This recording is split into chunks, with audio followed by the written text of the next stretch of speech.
பொங்கல் பரிசு தொகுப்பு வழங்கும் திட்டத்தில் ரொக்கப்பணம் வழங்குவது தொடர்பாக தமிழக அரசு ஆலோசனை செய்து வந்த நிலையில் ரேஷன் கடையிலேயே டோக்கன் அடிப்படையில் இந்த முறையும் வழங்கலாம் என்று தமிழக அரசு திட்டமிட்டுள்ளதாக கூறப்படுகிறது. நேரடியாக வங்கியில் செலுத்துவதில் 3 முக்கியமான சிக்கல்கள் இருப்பதாக கூறப்படுகிறது. நேரடியாக வங்கியில் செலுத்த அனைத்து ரேஷன் அட்டைதாரர்களின் குடும்ப தலைவர்களின் வங்கிக் கணக்கு தேவை.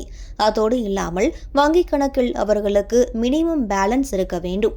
மினிமம் பேலன்ஸ் இல்லை என்றால் அரசு கொடுக்கும் பொங்கல் பரிசு பயனில்லாமல் போய்விடும். இதன் காரணமாக நேரடியாக வங்கியில் பணம் செலுத்துவதற்கான ஆலோசனைகளை, நல்லவை தீமைகளை ஆய்வு செய்ய தமிழக அரசு முடிவு செய்துள்ளதாம்.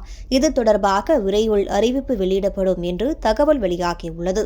பணம் தவிர பொங்கல் பரிசுக்கான டோக்கன் அடுத்த வாரம் இறுதியிலிருந்து பெரும்பாலும் 27ஆம் தேதியிலிருந்து வழங்கப்படும் என்றும் தகவல் வெளியாகியுள்ளது. மேற்கண்ட 3 விஷயங்கள் காரணமாக நேரடியாக பணம் செலுத்த வேண்டாம் என்ற திட்டத்தில் தமிழக அரசு உள்ளதாம். வங்கி கணக்குகளை சோதனை செய்ய, அதை முறையாக வகைப்படுத்த போதிய அவகாசம் இல்லை என்பதும் ஒரு காரணமாகும்.